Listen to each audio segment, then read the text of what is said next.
Papo de Lutador com Rafael Biata. É isso aí, galera. Hoje eu vou conversar aqui com a Ana Clara Pepita. Uma boa noite. Boa noite, Seja bem-vinda. Muito Obrigada. bom falar com você. Igualmente. Galera, a Ana Clara é uma menina aí de 12 anos de idade que vem fazendo um sucesso gigantesco no jiu-jitsu. Como vocês podem ver aí, são 2 cinturões e inúmeras medalhas. E agora a Ana Clara vai se apresentar. Quem é a Ana Clara? Vamos falar pra galera aí, essa menina, com quantos anos você iniciou no jiu-jitsu? Como essa sua trajetória no jiu-jitsu? Olá, gente, tudo bem? Prazer, meu nome é Ana Clara Morim. Eu atualmente tenho 12 anos e eu comecei a treinar um pouco antes da pandemia. O ruim é porque, por causa da pandemia, eu tive que parar de treinar e foi horrível. A pandemia, me afastou muito do jiu-jitsu. Mas em 2021, mais ou menos, eu voltei. E acho que foi uma das melhores escolhas que eu fiz. Em 2022, foi meu primeiro campeonato. Foi o BJJ Store, naquele do Caloquinha. Sim. E é basicamente isso. Agora um pouco sobre quem é a Ana Clara. Bom, eu basicamente sou uma pessoa que fala muito. Eu tenho muita facilidade pra falar, eu gosto muito de falar. Eu também tiro notas boas na escola, eu sou bem participativa na escola. No Marista eu ganhei aluna destaque. Eu acho que são as principais características minhas. Eu gosto muito de ajudar as pessoas. Tanto que quando eu quero ser psiquiatra. Show de bola.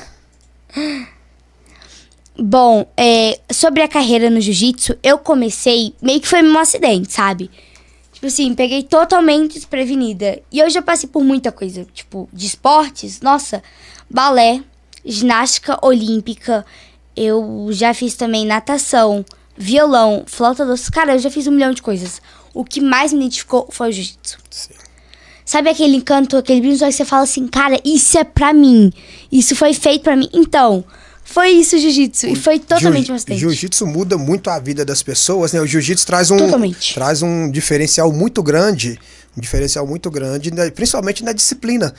Como você falou, você bem disse, você é uma menina que gosta de falar, bem extrovertida, gosta muito de brincar, de interagir com as pessoas. Uhum. Como que é a Ana Clara dentro da academia, com os colegas de treino e com os professores? Cara, eu sou suspeita a falar, entendeu? Porque eu falo muito. Até dentro da academia, horário de treino, eu sou uma pessoa que fala bastante. Só que a diferença é porque eu falo e faço, entendeu? Também, se eu não fizesse, também. Mas eu sou uma pessoa muito sociável. Eu tenho vários amigos, pessoas que eu considero amigos, sabe? No jiu-jitsu. Que elas me ajudam, tá sempre comigo. E se você tem um parceiro de treino, ele realmente gosta de você. Porque ele já te viu triste, ele já viu descabelado, todo suado. E ele ainda gosta de você. Sim. Então ele realmente, é um parceiro, entendeu? E é nessas horas que você vê e fala, quando você tá triste, é que você vê quem realmente gosta de você. Isso acontece bastante onde eu treino. As pessoas mesmo quando eu tô triste, elas me ajudam. E é muito gratificante você, quando é obigo.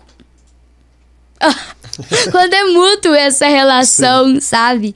E é maravilhoso. Isso no treino tá muito presente. É muito calorado. A gente tá sempre muito feliz, sabe? Até no treino que tem que pagar, sei lá, os 50 sprawls. Tá todo mundo lá, bora, gente! Imagina que você tá em Abu Dhabi. Né? Exatamente. É sempre muito animado. É isso aí. É muito bom. E eu gosto de ver pessoas, principalmente crianças, né, pré-adolescente como você, que tem essa euforia toda e esse gosto pelo esporte. É maravilhoso. Porque hoje é muito difícil ter jovens que gostam do esporte. Eu vejo que muitos pais até acabam obrigando um pouco a criança a participar de uma determinada atividade, sim, com o intuito de ela mudar a percepção, mas algumas crianças não gostam disso. Sociável, mais né? Sociável. É o que mais você procura atualmente. Quando você iniciou no jiu-jitsu, com toda certeza, principalmente pela idade que você tem o apoio dos seus pais. Sim. Mas quando você iniciou no jiu-jitsu, foi uma coisa natural, ou você sentiu um pouco pressionada para isso? Se outras pessoas foram contra, acharam... Porque hoje, a gente fala que o lugar da mulher é onde ela quiser. Uhum. O lugar da mulher é onde ela quiser. Porém, muitas pessoas ainda têm esse tabu de que a mulher não deveria estar em determinados lugares. No esporte, exatamente. E por você ser criança, E Você menina... criança, e menina, ser uma pré-adolescente, provavelmente escutou muito isso de algumas pessoas. Como você iniciou no jiu-jitsu? Se teve algum empecilho, alguma dificuldade? Se teve pessoas que falou sobre isso com você? Cara, vou ser bem sincera. Eu comecei no jiu-jitsu, tipo assim, total acidente. Eu acho que um dos maiores acidentes da minha vida foi ter começado no jiu-jitsu. Bom, vou contextualizar um pouco. Eu, tipo assim, eu sempre fui muito bondosa. E as pessoas quando na creche, eu apanhava horrores. Eu chegava em casa todo dia mordida. Eu tinha uma menina que eu jurava que ela era minha amiga. Ela já me empurrou na escada. E esse, né, era o capeta na minha vida. Isso que é amizade. Eu Chuck, o melhor amigo. Basicamente isso. A menina me trancou dentro da sala de aula. Eu fiquei mais de meia hora, porque era o intervalo, dentro da sala de aula trancada. E detalhe, eu tinha 2 anos de idade. A menina me trancou e eu batendo na porta chorando, e lá trancada. A menina fazia isso, ela arrancava a cabeça das bonecas. Me arranhava. Todo dia eu chegava com mordida. Roxo. E eu era integral. 6 horas da manhã a menina me mordia. Chegava em casa mais ou menos às 4 da tarde, ainda tava mordida a menina. Sim. Tipo assim, ela me odiava. E quando eu era mais nova, um pouco ainda, tipo, quando tava mais ou menos berçário, todo mundo me batia. Quando eu fui crescendo, só ela que cismou comigo e me batia horrores. E aí, eu não lembro com que idade ao certo, mas eu pensei que jiu-jitsu fosse a mesma coisa de MMA, fosse dar soco e chute. Aí eu, nossa, que bacana, quero fazer. Aí eu cheguei, vi que era diferente, mas falei, bacana, vou continuar. Aí eu continuei sem interesse nenhum de disputar campeonato, sabe? Foi um total acidente. E, tipo, sobre esse negócio do machismo, tipo, eu nunca enfrentei. Meus pais sempre me apoiaram bastante. Isso é uma coisa que eu sou muito grata, porque isso é muito difícil. Ter os pais que te apoiam numa decisão, principalmente como essa, por causa desse tabu da sociedade, é muito difícil. E eu fico muito feliz porque eles me apoiaram, sabe? Mas já escutei, sim, um pouco umas pessoas que iam tipo, mas você é menina, você não liga de você ser tão forte, sabe? Ter essa visão mais masculina, porque eles têm a visão que o jiu-jitsu é uma coisa mais masculina. Não, gente, eu não ligo. Pra mim é muito bom, porque força só é o que der pouca, entendeu? Aprendi isso com a minha treinadora baiana. Força só é o que der pouca. Então é maravilhoso. Tipo assim, eu gosto de treinar. Treinar é uma das melhores partes da minha vida. Eu acordo e me pego pensando quando que eu vou treinar. Entendeu? Porque eu gosto de estar. É um ambiente que é prazeroso. O meu nível de dopamina lá em cima. Sabe? Porque não é uma coisa maçante. Se eu fosse obrigada, eu acho que eu não teria treinado, eu não teria feito campeonato. Porque seria algo massacrante. E se eu fizesse, seria atrás sempre... Nossa, eu tenho que ganhar. Nossa, eu tenho que ser a melhor. E quando você faz uma coisa pensando... Nossa, eu tenho que ser a melhor... É tanta pressão que você não consegue. Você não se dá bem. Quando é uma coisa natural que você gosta, cara... É maravilhoso, entendeu? Porque não se torna uma coisa chata. Até mesmo quando realmente perdemos, né? Não é ruim. Sim. Porque, poxa, eu tentei... Poxa, tudo bem, eu não tenho obrigação de ganhar. E meus próprios treinadores falam isso comigo e é muito gratificante. Quando você não tem essa pressão, é maravilhoso. Você fala uma coisa muito importante aí, que é exatamente sobre essa questão, essa relação do treinador com o atleta. De não dar ao atleta essa responsabilidade, e deixar ele... fluir, ele aprender, ele ir lá brincar e interagir com o ambiente, com o que está acontecendo e com o novo. Principalmente vocês que são novos, estão iniciando no jiu-jitsu, então isso é novo para vocês. Apesar de ter alguns anos que você pratica, você ainda é nova no jiu-jitsu. Esse apoio para você, no que diz respeito, no que tange a fala do apoio emocional e de não carregar obrigação, isso é importante para você? O quanto isso é importante? Esse trabalho é feito... Você vê esse trabalho sendo feito com você constantemente e com os demais alunos? Ou isso é uma coisa que você já trouxe já da Ana Clara? O que acontece? Lá na academia é muito tranquilo, porque nenhum dos meus treinadores chega e fala: nossa, você tem que ir lá e lutar campeonato. Não, Ah, você quer lutar campeonato? Beleza, eu te ajudo, eu te apoio. E isso é maravilhoso. É com todos os alunos, sabe? Essa oportunidade de você escolher se você quer treinar ou não. Aí se torna uma coisa muito gostosa. E, tipo assim, é muito tranquilo, entendeu? Eu acho que talvez a própria Ana Clara já tenha isso de não absorver tanto essa pressão, sabe? E como não tem, mas eu acho que a Ana Clara já é dela, entendeu? Não levar tanto essas coisas pro pessoal. Porque eu já sofri bullying. Tipo, eu já sofri bullying. Até no passado tem uma colega que implicou comigo. E eu sou uma pessoa muito sociável, mas tem gente que não gosta de mim pelo que eu sou. Sim. Tem gente que realmente já falou na minha cara que não gosta de mim porque eu treino. E já falou isso na minha cara. E tem gente que acha que eu sou mentira, entendeu? Isso acontece bastante. Só que a própria Ana Clara, ela não liga muito pra isso, pra esse bullying, certo, de preconceito que as pessoas têm. Principalmente por causa do jiu-jitsu. Tem menino lá na minha escola, você fala, ai, você treina? Sim, ai, como que é lutar com o menino e tal, você ganha. E é muito bacana. Óbvio que tem umas vezes que a gente vai perder, né? Óbvio. Isso vai acontecer sempre. Mas é muito bom quando a gente pode lutar junto, sabe? Fazer força junto é maravilhoso. Fazer força é muito bacana. Cansa. Vai ser fazer força, cara, é maravilhoso. Aquela sensação de dor. O treino tá pesado, o treino tá punk, assim, porque eu tô fazendo muita força. É muito bom.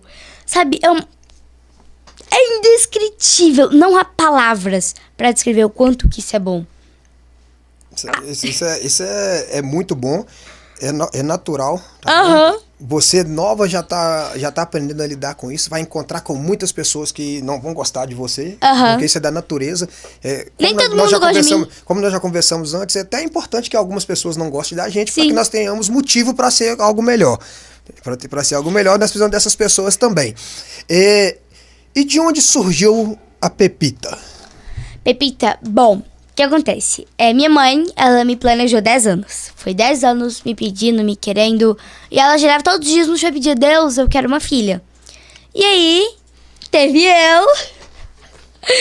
E aí nisso, desde sempre, meu apelido sempre foi Pepita. Minha mãe me chamava de Pepita. Minha avó, né, antes dela falecer, ela me chamava de Pepita.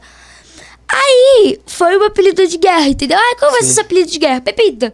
Porque já era um apelido onde todo mundo já estava acostumado a me chamar de Pepita. E eu brinco que eu meio que tenho duas personalidades. Tem a Ana Clara e tem a Pepita. A Pepita é uma pessoa, sabe?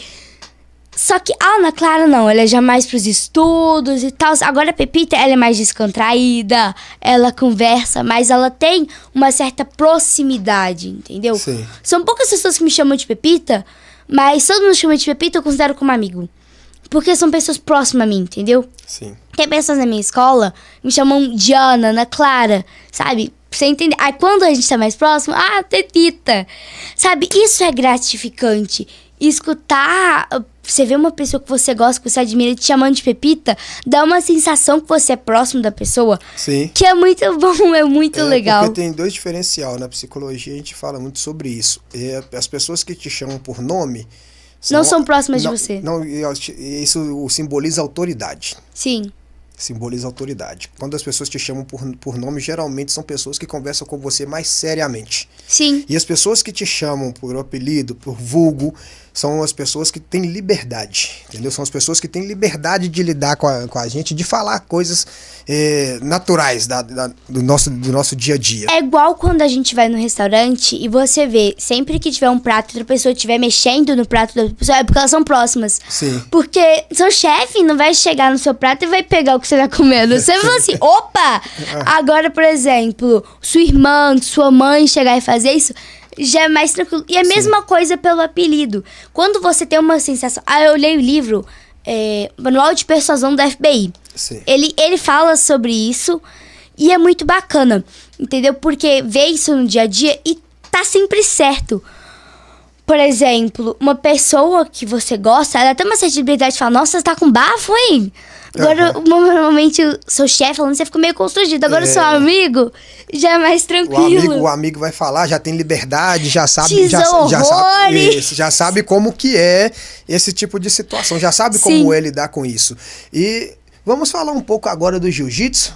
Daqui a pouco nós vamos voltar mais na Pepita Aham. na Ana Clara para falar um pouco mais do seu dia a dia, como que é. Sim. Mas vamos falar primeiramente aqui, vi aqui que você foi campeã aqui do Super 8, do Super 8 Kids, que é um evento do Rock Bravo, né? Um Sim. evento do rock que vem fazendo uns eventos excelentes aí. Verdade, E viu? também do BJJ Store. Contas do entendeu? Caloquinha. Do Caloquinha. Da Arena Hall. Isso. Bifly Eu Hall. vejo aí. Primeiramente, fala aqui do Super 8. Como que foi essa competição? Quantas lutas que você fez?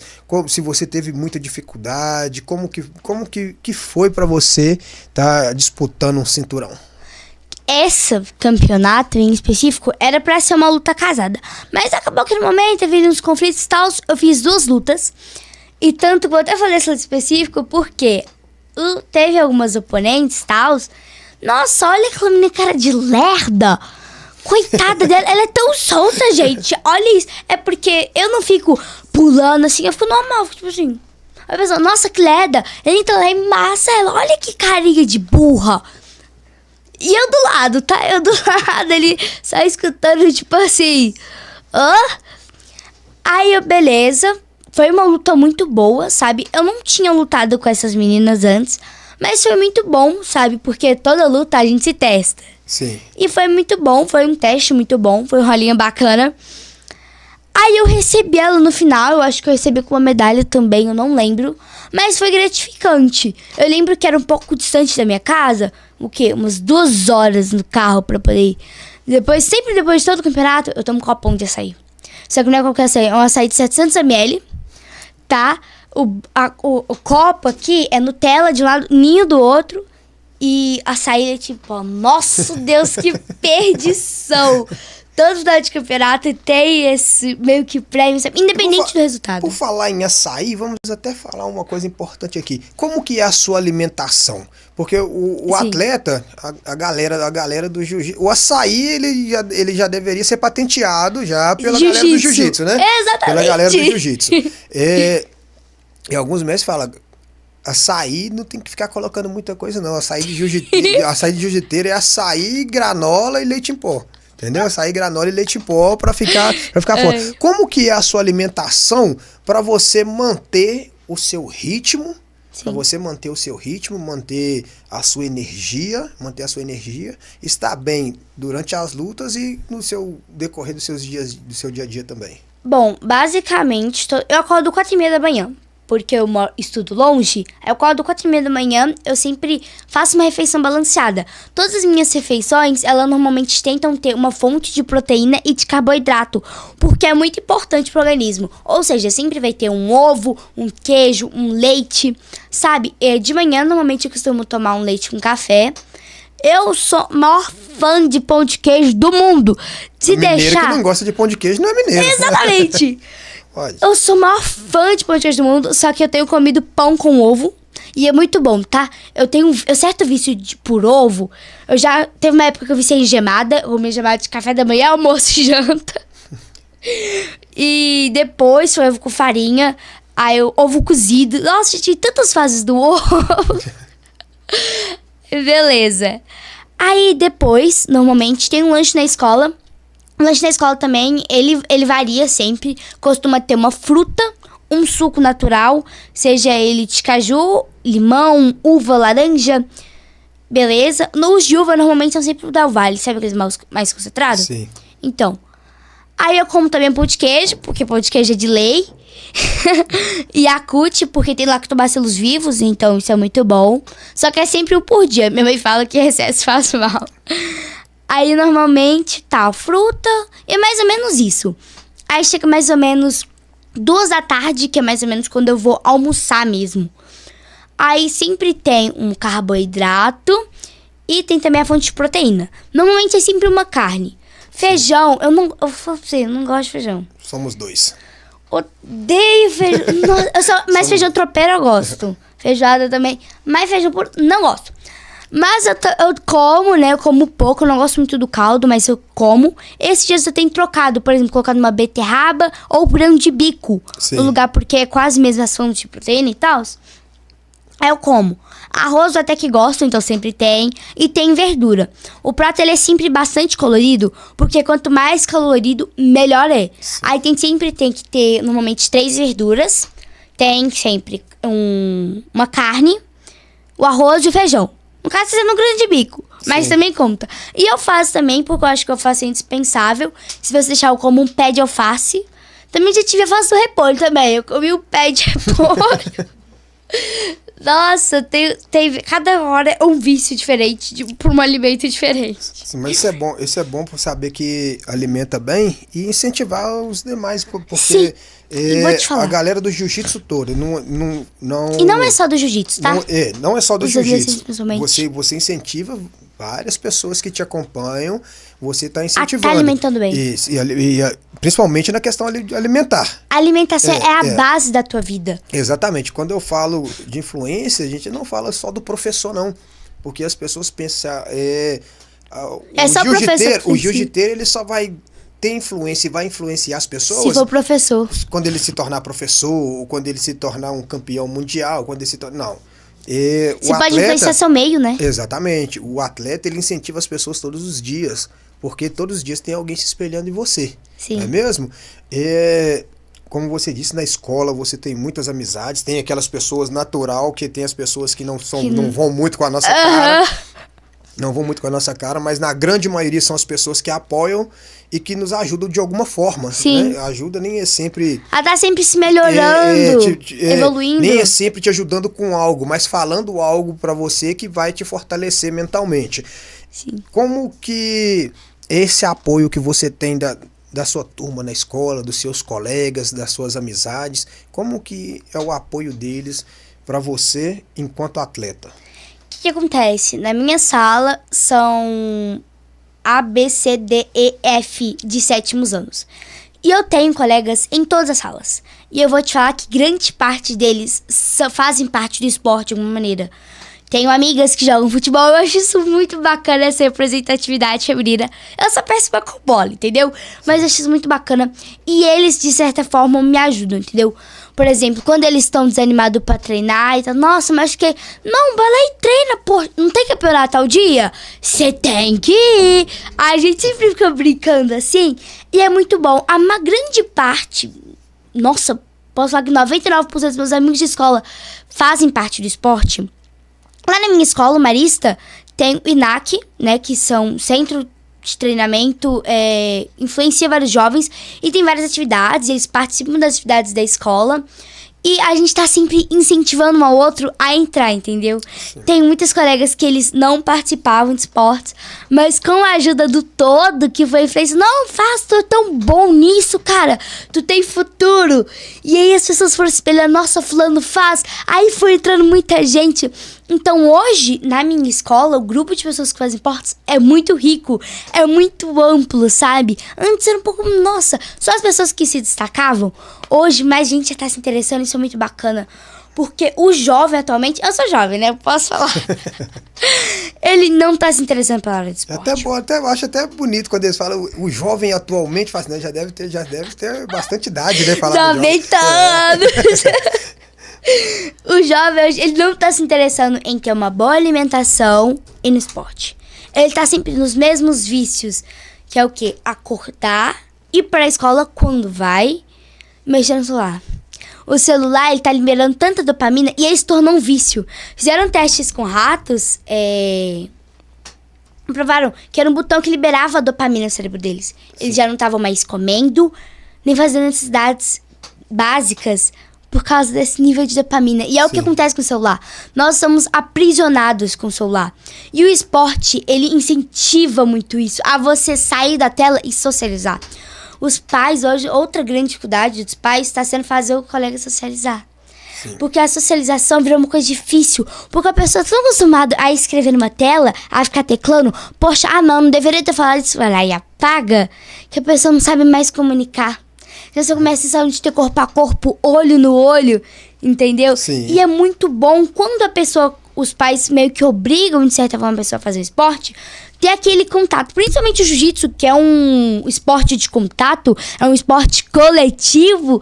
Isso é muito bom, porque tem um maior incentivo, né? E no início ele se sente obrigado, mas quando você quando Vê muita você gente entrou, você viu muitas fazendo. pessoas e você começou a interagir e se identificar com A muitos partir do momento que lá você dentro. cria um vínculo de amizade naquele lugar, aí você começa a ir naturalmente, entendeu? Sim. Eu tenho e tive vários colegas que eles começaram no esporte assim, porque os pais, até mesmo no jiu-jitsu, porque os pais obrigavam, só que eles criaram tantas amizades lá, estavam num lugar tão prazeroso, porque o jiu-jitsu, eu sou suspeita a falar porque eu gosto muito de jiu-jitsu, eu respiro jiu-jitsu. Porque, tipo assim, o jiu-jitsu ele ajuda muito. Não é só no. Ele ajuda principalmente no mental. Ele não ajuda só a cuidar do corpo, o jiu-jitsu ajudou muito no mental. Sim. O jiu-jitsu me ajudou quando eu estava na pior fase da minha vida, foi o jiu-jitsu que me resgatou. Então, tipo assim, o jiu-jitsu, os esportes também auxiliam isso, sabe? A ter o maior contato, a ter o seu momento gratificante, sabe? É uma coisa tão maneira. É uma coisa muito bonita, né? E o jiu-jitsu faz isso. E esse é o Sim. diferencial e por isso que o jiu-jitsu está crescendo muito no Brasil e no mundo inteiro, porque o jiu-jitsu não é uma arte, como vamos usar o termo que já se usa, não é simplesmente a arte suave.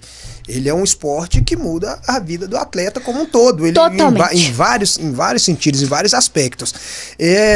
Antes aqui, Ana Paula Pepita, joia rara das artes marciais. É isso aí. Alexandra Barbosa. Olá, boa noite. Uma boa noite pra vocês. Boa noite, e a gente. galera aí que tá assistindo ela aí, se quiserem fazer as perguntas, tá bom? Podem mandar aqui no chat que nós vamos fazer as perguntas pra ela. Às vezes nós estamos no bate-papo aqui, a gente deixa de falar de algum assunto, e isso é muito importante que vocês também interajam conosco para que a Pepita possa estar falando um pouco mais sobre esse momento dela no esporte, não é mesmo? E o BJJ Storm, como que foi competir nesse evento? O que acontece? Os meus treinadores, eles treinam com caloquinha. Aí eu fiquei sabendo desse evento. Nossa, bacana. Aí foi lá na Arena B-Fly. E eu fui. Antes era Arena Hall, não lembro o antigo nome. Aí eu fui. Foi com uma menina que eu gosto muito do jiu-jitsu, sabe? Ela meio que se torna uma companheira, sabe? Porque quase todos os eventos eu sempre tô vendo ela. A gente já se encontrou também, foi muito bom, sabe? Porque o jiu-jitsu ele promove muito essa amizade, sabe? Sim. É muito bacana, nós, de certa forma, temos um certo contato. E foi muito bacana. Foi uma luta casada com ela. Os treinadores e os meus, sabe, compartilharam isso. Um dia antes pesamos, sabe, tiramos aquelas fotinhas lá e tal, assim. Muito bacana. Beleza. Aí era um trem grandão no centro. E tanto que quando eu fui lutar a minha primeira vez, eu pensei que seria assim, sabe, um lugar grandão, onde todo mundo só ia ver uma pessoa igual é no MMA. Aí, beleza. Eu lutei com ela, foi uma luta boa. Foi um rolinho muito top. E eu gostei, tá? Eu gostei. Tipo assim, foi bom tá com ela, esse momento foi bom. Até antes do campeonato também. E aí, beleza. A gente passou lá, a gente desfilou. Eu também já fiz desfile, não sei se eu cheguei a falar pra você. Mas eu já fiz desfile. Tanto que antes do jiu-jitsu eu fiz desfile. Não gostei tanto não, eu prefiro jiu-jitsu. Aí, beleza. Aí eu ganhei o cinturão. Foi muito legal, sabe? Hoje eu já tenho maior contato com o Caloquinha. Nossa, eu gosto muito dele. Isso é bom. Depois eu tô até de ir lá na academia dele treinar. Ele já me convidou, né? Tô esperando outro convite de seu tá, Caloquinha. Se estiver vendo, ó, tô esperando. O bom do jiu-jitsu é isso, as amizades que você faz. E a gente conhece pessoas aí de toda Minas Gerais e do Brasil inteiro nas competições. Eu vejo aqui que você já participou de várias competições em outros estados, né? Como o Mundial de São Paulo, né? O Sul-Americano também. Do Rio de Janeiro. Esse Sul-Americano foi do Rio de Janeiro? Não. Não, brasileiro. esse foi de São Paulo. São Paulo. Esse Sul-Americano é de São Todos Paulo. dois São Paulo. Porque eu participei, eu competi nesse evento, por isso que eu fiquei na dúvida. Então, e você faz muita amizade. E ir para essas competições que o Sul-Americano, o Brasileiro e o Mundial são campeonatos difíceis. São campeonatos que você tem que estar ali com o psicológico muito bem preparado. Tem que estar com um treinamento físico ali bem e muito bem instruída. Muito bem instruída. Como que foi para você participar dessas competições? Vamos falar primeiro do Mundial, que o Mundial é o sonho do lutador de jiu-jitsu, né? O sonho do atleta de jiu-jitsu é ser campeão mundial. Como que foi participar e principalmente ser campeão mundial? Esse campeonato, ele foi em São Paulo. Acho que foi meu primeiro campeonato fora. Não lembro. E foi muito bacana. Porque, tipo assim, tem toda uma preparação antes. Porque não é só se chegar e falar assim, nossa, gostei, pagar e... Não, tu tem que estar preparado psicologicamente. Você tem que estar no nível técnico que tu fala assim, pô, acho que dá pra ir. Acho que dá pra ter um bom resultado. Dá pra fazer um rola legal, sabe? Sim. Tem todo um preparamento mental e físico antes. Uma preparação, tipo assim, principalmente mental. Pra tu não tomar um baque, tipo, não, o que eu faço? Não. Tu tem que ter uma certa experiência pra tu, pelo menos uns 5 campeonatos, pra você falar assim, olha, eu acho que dá, sabe? E foi o que aconteceu. Eu já lutava há algum tempo. E eu fui pro Mundial. A gente passou por um grande preparamento. Olha, tu não tem obrigação de ganhar. Olha, tá tudo bem, perder faz parte. Se você ganhar, vamos estar muito felizes. Mas se você perder, vamos continuar te amando. Tem todo esse preparamento. Aí eu lutei. Eu não lembro muito das lutas em si, tá? Porque assim que eu acabo de sair da luta, se perguntar o que eu fiz, não vou saber responder. Ai, é só no vídeo, tipo assim, e eu fiz isso, vendo o vídeo eu falo, não, gente, foi assim, não. Não fui eu que fiz, né? É porque e quando a gente tá lutando também, principalmente em eventos grandes, eu acho que a gente entra ali na maioria das lutas, mas principalmente quando é um evento grande, que apesar de não irmos com a obrigação de ganhar, saber ali. E quando a gente fala obrigação, não significa que nós não queremos ser campeões, tá bom? Sim. A gente não vai com aquele sentimento de que se eu perder, eu não sou um nada e eu não vou mais lutar jiu-jitsu. A gente não vai com essa obrigação, mas queira ou não, a gente entra com um senso de responsabilidade. Não é mesmo? Muito. E isso se torna muito difícil. Então, quando a gente chega lá durante a luta, a gente não escuta, as pessoas às vezes perguntam, por que você não escutou o que eu te falei? Eu falei, eu não estava nem sabendo o que eu ia... Tava nem prestando atenção no meu atleta, eu queria era matar ele lá e finalizar e pronto, acabou. E sair daqui logo. E sair de lá logo, exatamente. Então, já parabenizar você. Obrigada. Pelo título. E o sul-americano, que igual eu falei, eu competi, eu vi que foi são eventos de alto nível, entendeu? São eventos de alto nível que tem lá. E esse sul-americano, ele foi difícil. Eu tava lá no domingo no Kids, eu assisti. Foi muito acirrado, foi luta assim. E eu vi muito atleta mirim ali, muito iniciante, muitos adolescentes na idade de vocês e pré-adolescentes que estavam fazendo lutas dignas de... Alto nível. De alto nível. Vamos colocar dignas de BJJ Star, entendeu? Exatamente, alta performance. De alta performance. Como que foi participar dessa competição e o grau de dificuldade que você teve ali, que você fala assim, não, isso aqui, hoje eu tô conhecendo o jiu-jitsu e vejo onde eu posso chegar, onde eu tenho que evoluir para me chegar onde eu quero. Vou te falar, esse campeonato tava acirrado. Nossa, vou ser sincera, eu conhecia gente lá que tava lá e eu vou te falar, tava muito acirrado. Eu tava vendo umas lutas lá e todas as lutas tava tendo um empate muito grande. Não sei se foi só nas lutas femininas, mas todas que eu vi tava muito assim, sabe? Por exemplo, ficava 4-4. Umas lutas assim, acho que pra todo mundo foi realmente o campeonato nesse dia aí, vou te falar. Foi cabuloso demais. E eu achei, e realmente, eu falei assim, nossa, isso sim é alta performance. Tipo assim, depois que eu vi algumas lutas lá, eu fiquei tipo, cara, é nesse nível que eu quero chegar. Porque eu vou te falar, e eram pessoas muito boas que estavam muito preparadas, sabe? Eu não tô falando que eu não tava preparada, mas realmente é uma coisa de outro mundo. E foi muito bacana ver você sair daquela bolha que você tá acostumado e você migrar para outro lugar para você ver como outras pessoas trabalham. Eu fiquei chocada, eu fiquei embasbacada, foi um choque. Quando eu vi esse, eu falei assim, é isso que eu quero pra minha vida. Isso aí, show de bola. E o brasileiro? Esse brasileiro... Não, né? Acho que foi São Paulo também. Não vou lembrar o certo. Esse daí eu acho que foi menos do que o sul-americano, você acredita? O sul-americano foi mais... Pô! E eu acho que eu cheguei a ver pessoas de outro país lá, sim, participando do sul-americano. O brasileiro, ele tava um pouco mais aceitável, viu?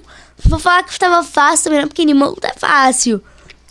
Eu vou falar com você, eu não lutei no brasileiro, sabe por quê? Porque eu cheguei atrasado. Sério? O brasileiro não tava difícil. O brasileiro não tava difícil. Realmente o sul-americano foi um evento muito mais difícil. Não que não tinha técnicas, eu quero que as pessoas entendam que nós que somos competidores, nós viajamos o Brasil inteiro pra gente competir. Então nós sabemos quando uma competição tá pesada e quando ela não está. Entendeu? Quando uma competição não que não esteja em alto nível. As duas estavam em alto nível, mas o sul-americano, ele tava ali acima do limite acima da realidade do jiu-jitsu. Ali, paranormal, assim, uma coisa exatamente. Que foram pessoas de outro planeta, vieram pra cá, lutar, depois voltaram pro planeta delas. E você, como iniciante aí, pouco tempo de jiu-jitsu, mas uma competidora assídua, que eu vejo aqui, são vários eventos dentro de Minas Gerais, eventos no Rio, eventos em São Paulo, viaja muito. Eu também viajo muito para as competições. Só que hoje, eu, na condição de professor, eu tenho um pouco mais de autonomia para falar do assunto, porém, eu ouço muito que você está falando como professor, você está falando como atleta. Como atleta, sim, eu me formei professor, eu sou um atleta porque eu sou competidor e como os eventos olham muito o lado deles, eu tenho que olhar o meu lado, eu tenho que olhar ali, e quando eu olho o meu lado, eu olho o seu lado e olho o lado dos demais competidores. Exatamente. Mas eu não deixo de falar com eles, que eu também sou promotor de evento. Sério? Sim, eu também sou promotor de eventos. Bacana. Então, eu olho isso, inclusive nós estamos trazendo um evento aí, tá bom, galera? Que em breve nós vamos estar divulgando, que era geral aí, todo mundo fechado nesse evento, e vão vir com novidades pro jiu-jitsu, tá bom? Vão vir com novidades que não tem no jiu-jitsu aqui em Minas Gerais, mas que já deveria estar acontecendo. Coloca na agenda. E nós vamos modificar algumas coisas aí, a galera vai gostar. E você como competidora... Você viaja muito, você vê o nível de competições. Eu falo que lá em São Paulo, eu vou lutar lá, eu vou sempre para lá, eu viajo para lá 2, 3 vezes ao ano, às vezes até mais. Nem sempre é para competir, mas eu viajo muito para lá, visito várias academias, várias equipes, e você vê que as crianças, os adolescentes lá estão em alto nível. No outro nível de jiu-jitsu. Tá no outro nível de jiu-jitsu. Porém, lá em São Paulo tem competição todo final de semana. Todo final de semana? Todo final de semana tem competição. Não tem um que você fala. Você como atleta, principalmente que está iniciando, mas está num alto nível. Então você sabe que você precisa evoluir mais pro futuro próximo. Sim. E você quer ser campeão.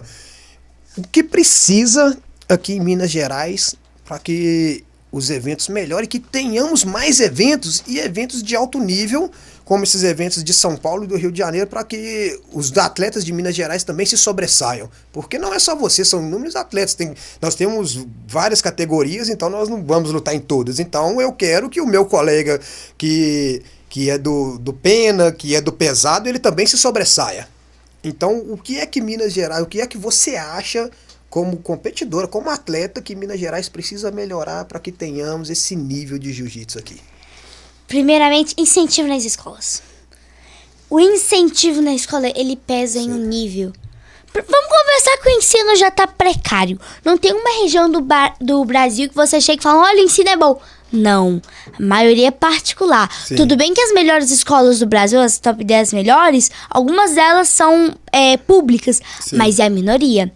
E é uma minoria muito concentrada em apenas um local. As escolas tinham que ter o melhor ensino. Antes de estar falando esporte, as escolas tinham que ter o maior incentivo dentro das casas bem. Tem casas em que as famílias são disfuncionais, extremamente funcionais. É um pai que bebe, é uma mãe que tem problemas com usuária. E assim, principalmente uma família bem estruturada, isso é a base, porque a família é a nossa base, e um bom ensino. Primeiramente, com isso, 99% dos problemas do mundo já estariam resolvidos. Sim. Ou 90%. Beleza. É nisso que a escola, com o melhor ensino, as escolas iriam estar incentivando. Porque o próprio Sócrates falava que um homem que é inteligente, mas que não treina, ele não é nada. Sim. O próprio Sócrates, tanto que na própria instituição dele, era um ginásio, onde você treinava enquanto estava debatendo. Nossa, que vontade de ir pra lá, entendeu? As melhores coisas do mundo, falar e treinar. E beleza, isso iria ajudar muito. Com um maior incentivo, mais pessoas que tenham maiores oportunidades. E adequar também o esporte, de certa forma, para as necessidades. Porque não é toda pessoa que vai ter o mesmo tipo de corpo, a mesma anatomia. Então, por exemplo, uma pessoa que tem o tronco maior, ela é boa às vezes para tal esporte. Não lembro se é na China ou na Coreia, mas eles já têm essa difusão. Sim. Por exemplo, da agilidade, eles olham... Se a escola tivesse esse parâmetro, ia ajudar a criança a se adequar no esporte que seria bom para ela. E eu acho que tem muitos casos que dá para encaixar o jiu-jitsu. Porque o jiu-jitsu, principalmente atualmente, ele é para todos. O jiu-jitsu hoje ele é mais inclusivo, sabe? Sim. É uma parada muito bacana. E nisso, muitas pessoas iriam se encaixar no esporte. E com com mais pessoas falando, talvez a infraestrutura seria muito melhor. As pessoas teriam maior conhecimento, então o adulto ele tem um maior conhecimento de, olha, se eu colocar isso no evento, vai ser bom, vai trazer muito resultado. Porque poucas pessoas estão sabendo administrar isso hoje em dia. Por isso que os de Minas Gerais não estão sendo tão reconhecidos. Porque as pessoas não entenderam ainda a ideia de como faz pra vender, como faz pra chegar lá e atingir um certo ponto. Os de São Paulo, o pessoal já entendeu. Poxa, se eu fizer tal coisa, vai ter mais gente no meu campeonato, então eu vou fazer isso. Isso é o que tá faltando pra muitas pessoas aqui de Minas Gerais. Quando tem eventos, são eventos que tu fala assim, nossa, esse evento é foda. Mas o evento não é tanto. Em São Paulo há mais possibilidades. Sim, Entendeu? eu vou fazer uma contextualização aqui e você vai dar sequência na fala, porque você falou uma coisa muito importante e vou voltar nesse assunto com você, que é o ensino institucional e a educação familiar, porque a educação familiar é a base de tudo. Eu, como professor, eu falo que nós educamos os alunos, porém, nosso objetivo principal é ensinar. Educação vem de berço. Vem de casa. Estrutura familiar, base, pai e mãe. Não é mesmo? Vulgo Celeste. Isso. E São Paulo, Rio de Janeiro, eu viajo muito para esses dois estados e eu vejo que hoje mesmo eu estava conversando com uma turma aí que é do Rio de Janeiro e falei que no Rio de Janeiro você vai de esquina em esquina tem uma academia. De esquina em esquina tem uma academia de jiu-jitsu, tem um professor dando aula, tem um professor fazendo algum trabalho. E todas as academias cheias. Em São Paulo, a mesma coisa.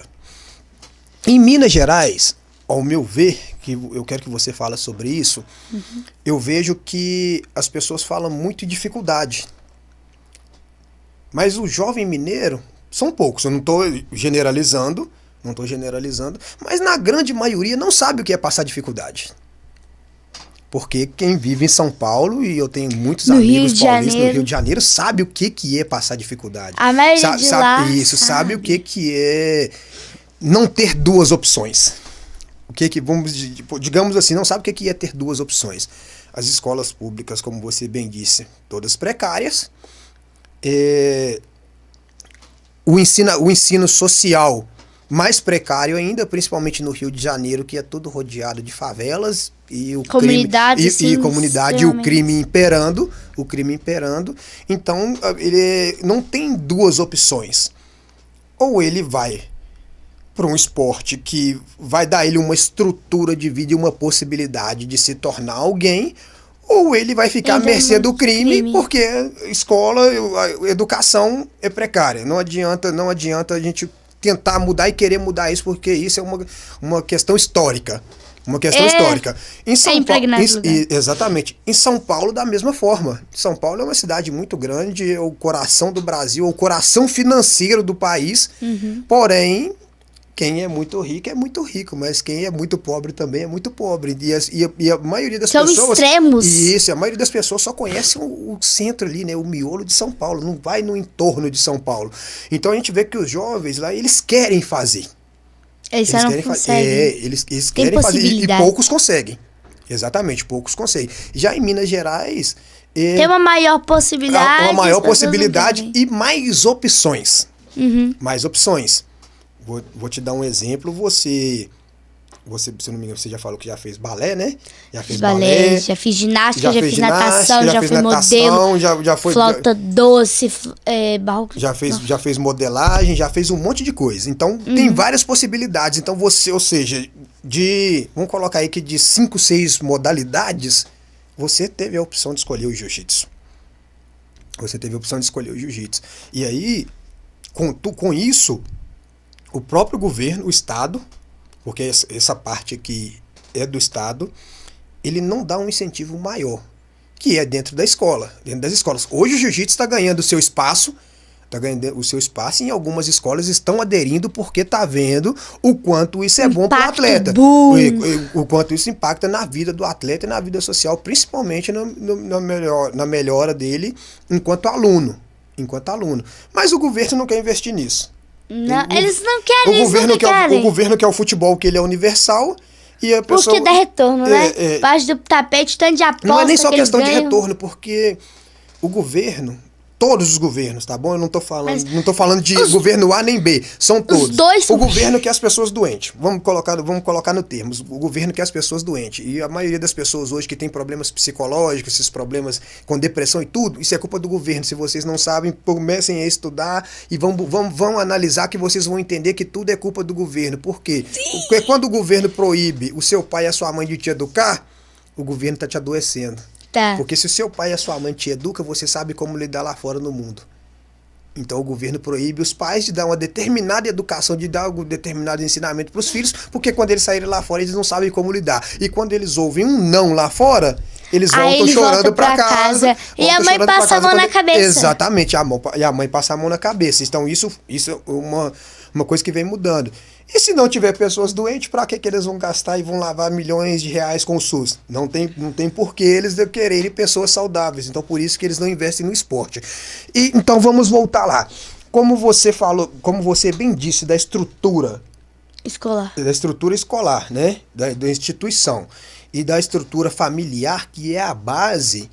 O que é que você, Ana Clara, o que é que você, Pepita, acha que eles deveriam fazer para que o esporte ele seja de fato inserido dentro das escolas, e principalmente em atividades como atividade curricular, como é nos Emirados Árabes? Você vê que lá o sheik, ele pegou a faixa preta de jiu-jitsu e falou: eu sou o sheik, agora todo mundo aqui é obrigado a fazer. Todas as escolas lá tem que ter aula de jiu-jitsu, faz parte do currículo escolar.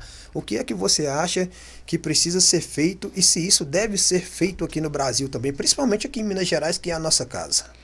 Cara, principalmente criar um grande tabu aqui na sociedade, que tem certos esportes que é só pra menino, e tem certos esportes que é só pra menina. Quando você criar esse tabu, vai ajudar. Porque tem muita pessoa que não faz as coisas, por exemplo, tem muita menina que não entra no futebol com medo do que os pais, do que as pessoas vão falar. Não, porque isso é coisa de menino. Tu não dá certo, faz um balé. Já fez balé, mas não gostou. Se você criasse destruísse esse tabu que tá na sociedade, fizesse uma reparação histórica, assim, bem feita, isso, o componente curricular já seria maior, seria amplo. Sim. A grade, principalmente na educação física, que são esportes muito com bola, sabe? Não, vôlei, handball, basquete. E se a pessoa não se identifica com isso? Não é toda escola que te vai dar uma opção de te falar, minha educação tu fazer, sei lá, uma natação. Não é toda escola que vai te dar a ideia, fazer uma dança. Não é toda escola. É a escola que tu paga um rim, aí sim ela te ensina a se adequar, tu vê qual esporte é bom pra você. Mas é uma pequena parcela. Se os políticos tirassem um pouco do tanto de dinheiro que eles têm no bolso, tirasse o quê? 1%, parasse de roubar pelo menos 1% do que exatamente, não precisava nem deles tirarem do bolso deles, é só deixar de roubar. 1%! Olha pro povo, olha e fala assim, nossa, eles merecem, sabe? E se colocassem nas escolas e fossem colocando isso na cabeça da sociedade, muitas novelas, porque a novela impacta. Sim. Porque quando uma pessoa ela se acostuma com isso, o cérebro dela vai criando um padrão que isso é normal, cria muitos tabus da sociedade. Sim. E se as novelas aí conversassem em todo um conjunto, se adequar à sociedade, os esportes estariam mais presentes. É porque se falasse mais sobre isso na mídia, não é mesmo? Falasse mais do esporte, da importância, acredito, você falou uma coisa muito importante aí que eu não havia pensado nisso ainda. Eu ainda não tinha pensado nisso, que é as mídias, principalmente as grandes emissoras aí, fazer uma minissérie, né, uma novela ou algo que assim. Incentiva mais, que fala dos benefícios. Isso, que fala dos benefícios. Tem uma série no stream, eu não sei o nome, que fala sobre o jiu-jitsu, mas é muito pouco falada. Muito pouco falada. Eu acho que deveria fazer um trabalho mais amplo, mais conscientizado, um trabalho mais amplo e principalmente com lutadores. Nossa! Com lutadores. Eu tenho alguns trabalhos aí, eu falo com o pessoal, por que você não contrata ator? Não quero ator não, eu quero lutador. Eu quero pessoas que fazem parte do esporte, porque... Que entende do esporte, quando o telespectador vê, quando você que é atleta vê, fala assim, não é qualquer pessoa que tá falando comigo. É um atleta. Ela tá acostumada, sabe? É isso, é um atleta, porque você já cansou de ver em novelas, em filmes, em séries... Alguns personagens falam assim, tá na cara que ele nunca fez isso na vida e tá ali inventando de estar fazendo tal coisa. Entendeu? Muito forçado. É muito forçado, exatamente. Então é diferente. Então é diferente isso. Então, essa importância é muito grande essa importância. E voltando nas competições, como nós falamos dos atletas do Rio, dos atletas de São Paulo, qual a maior dificuldade?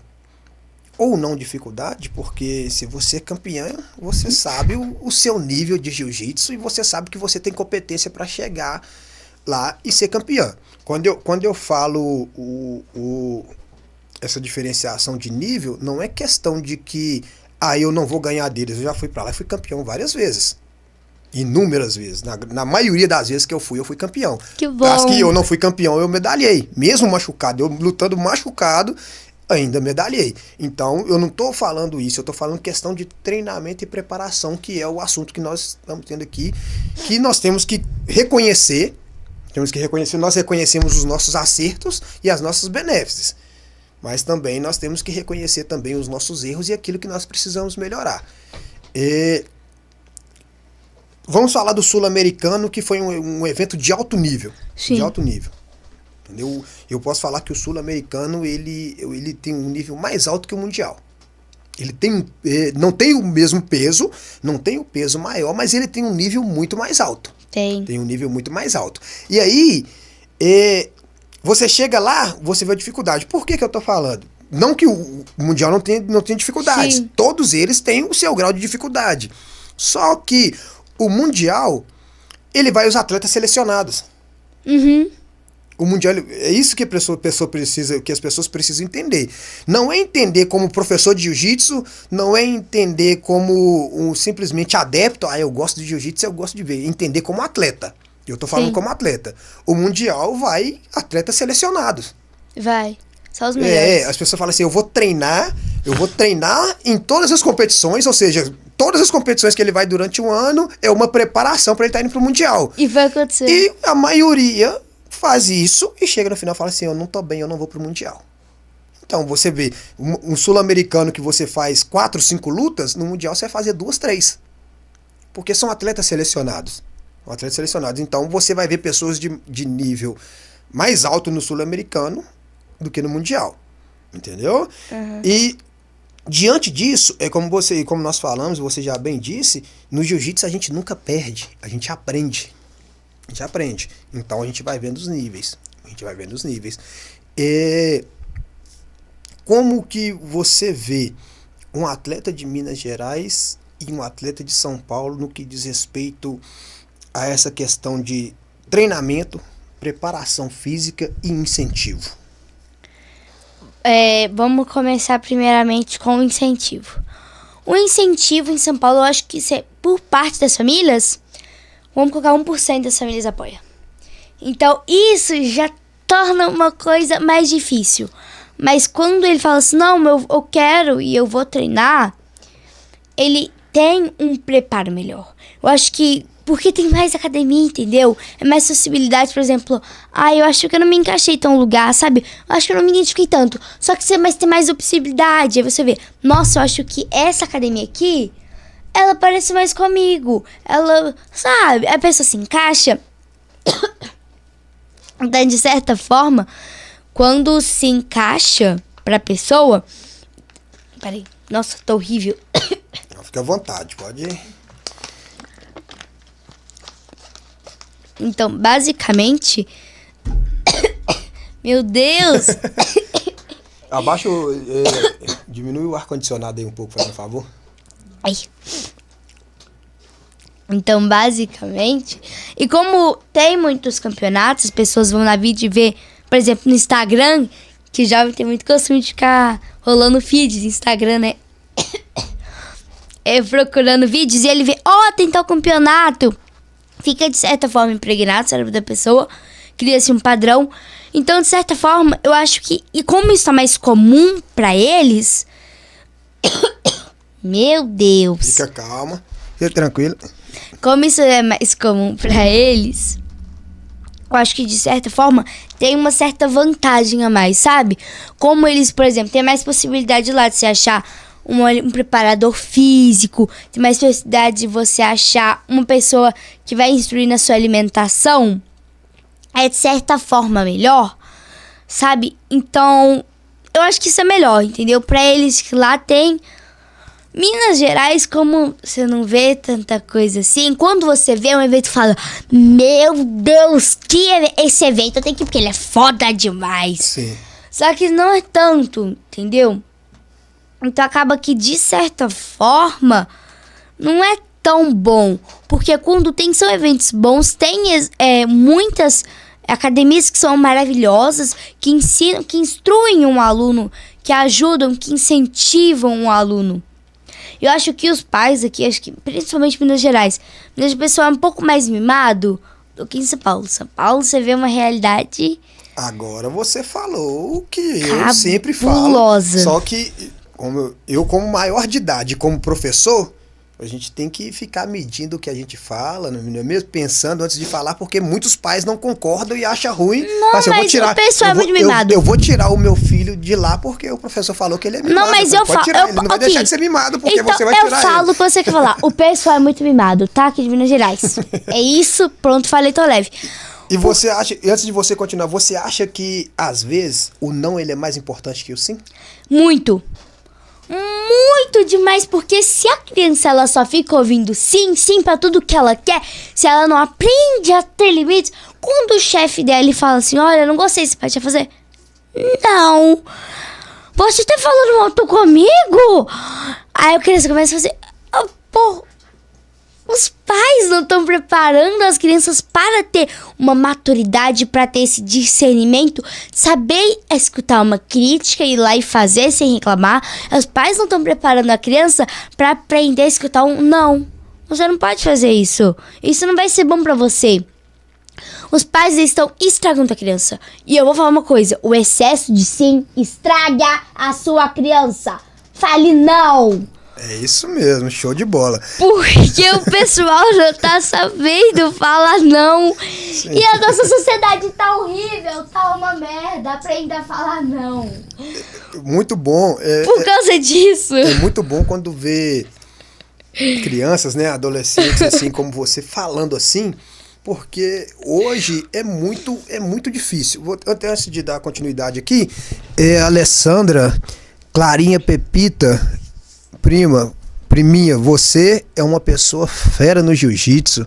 É isso aí, fera demais. Tchau. E fera na vida também, tá bom? Porque eu vou falar com você, eu estou extasiado aqui de ver Obrigada. a fala dela, a dicção perfeita e a coerência e o conhecimento que ela tem, tá bom? Eu tô muito feliz de ter convidado ela para estar participando aqui do podcast comigo. Eu que agradeço pelo convite. E, como eu vinha dizendo, é muito importante você, que é uma menina nova, que está iniciando a vida, falar sobre isso, porque hoje o adulto, tá aqui sua tia, né? O adulto, hoje ele tem que pensar 1 milhão de vezes antes de falar, não é determinados assuntos, não. Tem que pensar 1 milhão de vezes antes de falar de todos os assuntos. Todos os assuntos com a criança e com o adolescente. Tem que pensar. E não pode mais corrigir. Hoje tem crianças que fazem as merdas delas, e fala com o pai e com a mãe: se você me bater, se você me corrigir, você vai preso. Então, sabe como é isso. E os pais estão mimando muito os filhos. Estão mimando demais. E aí, por não falar não, acaba não sendo uma pessoa forte. Uhum. Não acaba sendo uma pessoa de personalidade. Porque a personalidade é uma pessoa básica. Importante. É uma pessoa básica, exatamente. Uma pessoa sem sal. Clean girl é basicamente uma gourmetização da pessoa básica. Sim. As pessoas, elas estão... Porque o que acontece? Vamos pensar assim. Os pais criou essa tendência de educação positiva. E a educação positiva, ela é boa. Só que os pais estão aplicando da maneira errada. Porque pensa que a educação positiva é falar sim pra tudo que teu filho faz. É passar a mão na cabeça dele. Porque, poxa, ele é criança. Cara, não é porque ele é criança que você não pode ensinar ele a pensar. Entendeu? Vamos estar pensando o seguinte... Porque o pessoal pensa que a educação positiva...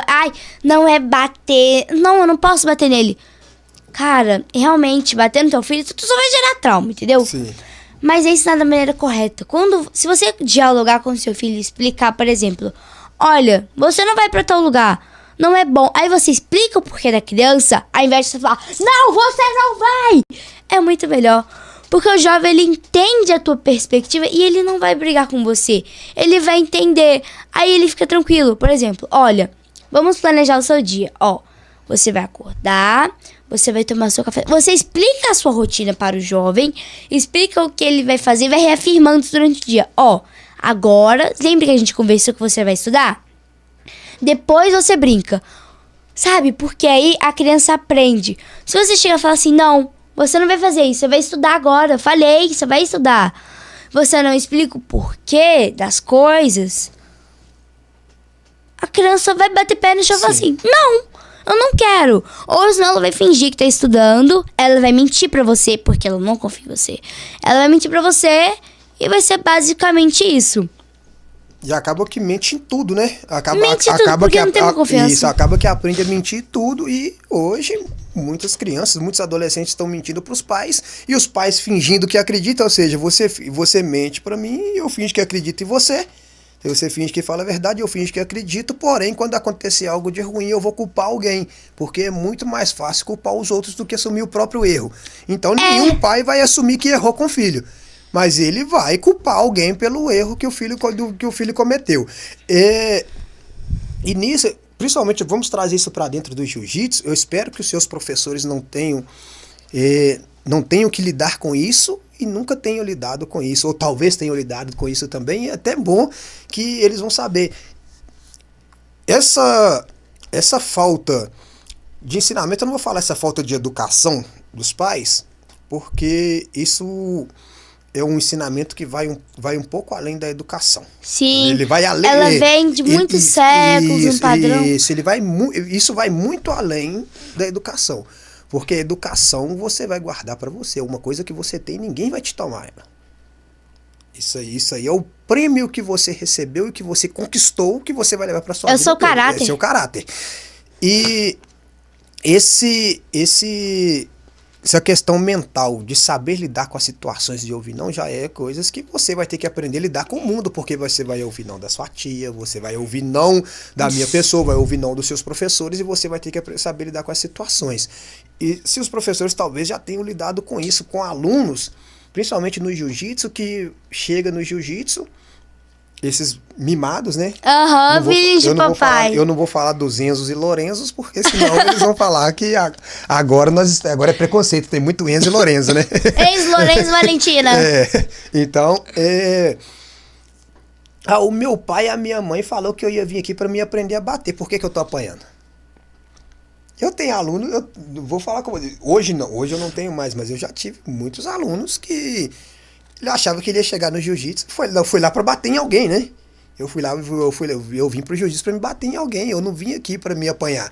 Eu não vim aqui para aprender a passar pelas dificuldades, porque o meu pai e a minha mãe me ensinou e me instruiu que eu vou Mas ser era dessa sempre forma. a vida fácil, por que agora tá difícil? Não, tem que ser Exatamente. fácil. E basicamente, isso vem de um certo padrão. Não é só um padrão, porque a pessoa a todo momento ela pode falar assim, não, eu não vou passar isso pro meu filho porque eu não gostei. Mas basicamente, as mães ao invés de falar assim, não, você tem que continuar, você tá perdendo agora, mas uma hora você vai ganhar, foi o meu caso. Sim. Ela só falou assim, você tá perdendo, beleza, eu tiro dessa academia. E vai mudando de academia até achar um lugar onde o filho dele vai bater em todo mundo, aí sim vai tá bom.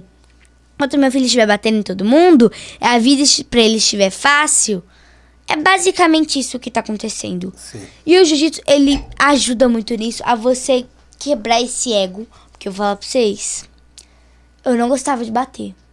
Eu morria, mas eu não batia. Eu não sabia pra minha professora, eu chorava horrores quando eu pedi pra minha professora. O jiu-jitsu me ajudou principalmente nessa pauta, porque minha mãe sempre me ensinou isso, a não ter ego. Sabe, foi criando assim e tal. E é nisso, o jiu-jitsu me ajudou muito nisso. A não ter esse ego. E isso é o que o jiu-jitsu ajuda. Só que os pais não estão percebendo isso. Eles estão querendo que a vida seja fácil demais pros filhos. Deixando todas as coisas muito fácil. Cara, às vezes a vida tem que ser difícil pra valer a pena. Porque se a vida fosse só fácil, se você falar assim, eu quero ganhar 5 mil, pai. Aí seu pai te coloca na empresa dele, você começa com um cargo mais alto, você nunca foi crescendo aos poucos. Pelo processo. Nunca limpou um chão, você sempre, pai, eu quero ganhar 20 mil agora. Pai velho, não, pai, eu quero 50 mil nas Ilhas Maldivas, pai. Os pais vão lá e sempre tudo que o filho pede. Não, a criança tem que escutar não, porque o não ele faz parte da vida do adulto. Sim. E aí, como a adolescência é por onde passa por esse grande amadurecimento. Com os 3 anos de idade é quando passa pelo principal amadurecimento, quando ela vai aprendendo a diferenciar, por exemplo, você do eu.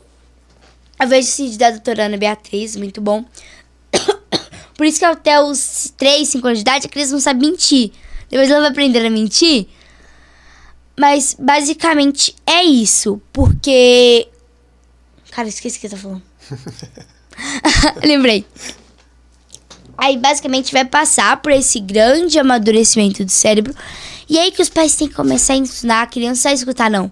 Deixe sempre a pessoa falar assim, não faz isso. Se você, quando sua filha era bebê, você falava, não põe o dedo na armada, por que agora que ele tem, sei lá, 16 anos, você não vai falar não quando ele quiser ir pra uma festa onde só tem pessoas que bebem, fumam e fazem orgias? Por que você vai falar não? Você não vai falar assim, olha, não são pessoas boas para a sua educação. Sentar e explicar pro jovem o porquê desse não. Você deixar assim pra tudo, você vai estragar seu jovem. O jovem tem sim que ter o direito à liberdade de expressão. O jovem tem sim que ter direito a escolher a própria religião. Como ele vai querer o cabelo. Você vai querer, sei lá, curto. Cabelo pintado de cada cor, beleza. Não vai impactar tanto. Só que tem coisas que os pais têm que intervir sim e falar não. E os pais não estão sabendo separar isso. Os pais, por exemplo, uma coisa, religião. Eles vão lá e barram, eles que obrigam a criança a ser tal religião. Aí vai lá, a criança quer fumar com 13 anos de idade, os pais vão lá e deixam. Vocês estão sabendo ter esse filtro, sabe? Pra separar. É uma coisa muito importante. Eu vou até discordar de uma coisa que você falou aqui. Eu vou falar com a sua tia. Você é mãe, né? Sim. Então você há de concordar comigo quando ela falou que criança não mente. Criança não mente porque criança não sabe distinguir a mentira da verdade. Até os 13 anos de idade, geralmente. Não sabe distinguir a mentira da verdade. Mas criança é chantagista, não é? Viu? Toda criança é chantagista. E a pessoa já aprende quando uma criança quebra alguma coisa. E você pergunta, foi você que quebrou? Só tem ela. Só tem você ela. Só tem, ela vai falar assim. Não fui eu. Uhum. Não fui eu. Então, é diferente de não mentir e não saber distinguir a mentira da verdade. E é por isso que os pais têm que ter esse filtro e esse tino de mostrar, de ensinar para a criança que ele não pode mentir. Não tem mal nenhum você reconhecer que foi você que quebrou esse copo, que você que deixou cair. Eu não vou te matar por isso, entendeu? Eu não vou te bater por isso. Mas é ensinar que ela tem que reconhecer. Então eu acho que é diferente e é exatamente você hoje vive num século onde quase tudo é privado, quase todos os ensinamentos são privados, não é mesmo? E aí eles arrumam termos para tudo. Uhum. Arrumam termos para tudo. E americaniza, o brasileiro adora americanizar tudo enquanto é repartição. As repartições públicas são quase todas americanizadas. Tudo hoje é americanizado. Então, eles arrumam nome para tudo. Sim. Ou seja, quando eles arrumam nome para tudo, eles arrumam justificativa para tudo. Para tudo.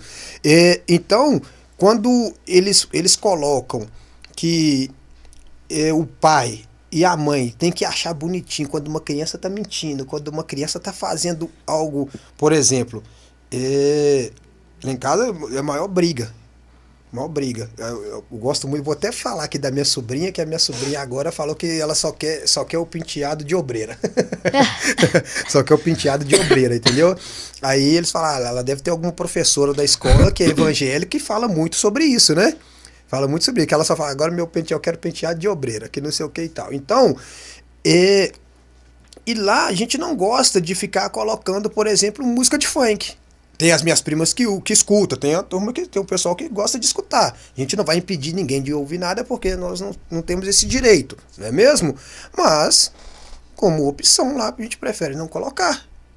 Não ensina. Se quando crescer for colocar é outro assunto. Patamar. É outro assunto. A questão é que não ensina. Então, quando eles ensinam e eles vêm com um termo americanizado, que eles arrumam para psicologia ali, para falar que determinadas coisas é natural da criança, e você vê que tem pai que o filho fala, tá fazendo um monte de coisa que não deve, o pai, não, que bonitinho, que lindinho, é assim mesmo, e ainda filma, coloca no Instagram, manda pro grupo de família como se fosse uma coisa muito normal. Mas não sabe que isso, ele não está só deixando de educar, mas como também está programando a mente da criança para fazer isso constantemente no decorrer da vida, não é mesmo? Sim. E nós vamos chegando ao final.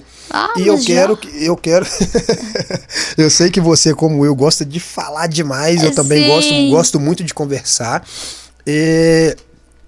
Mas nós temos aí, eu quero você aqui novamente, entendeu? Vai ser um prazer. Eu quero você aqui novamente. Nós temos muitos assuntos para tratar ainda, temos muitas medalhas para trazer. Nossa, tem muitas amém. medalhas para chegar, muitos campeonatos. Mas eu quero agora que você deixe o seu recado para a galera, o seu incentivo para essa turma que não pratica esporte, dessa turma que não pratica, principalmente os jovens, as crianças da sua idade, os adolescentes da sua idade, que muitas das vezes não têm oportunidade também. É outra coisa que eu falo, hoje é muito difícil, principalmente dentro de Minas Gerais, e a dificuldade maior dentro de Minas Gerais de trabalhar dentro de projetos sociais, que no Rio de Janeiro, como eu falei, de esquina em esquina tem uma academia de jiu-jitsu. E lá, os atores, eu tive lá no Rio, lá fiquei no Rio foi muito tempo, os atores, eles vão nos projetos, leva presente, leva alimento, faz doações em dinheiro, todos. O governo lá investe nisso. Em São Paulo, você vê que todos os eventos da CBJJE tá lá o governo de São Paulo.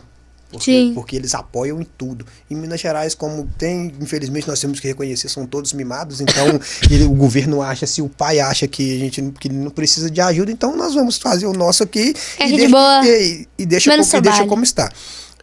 Então, tem muita criança que não tem condição de participar, infelizmente tem que reconhecer que tem muitos pais que têm outras prioridades, que não é a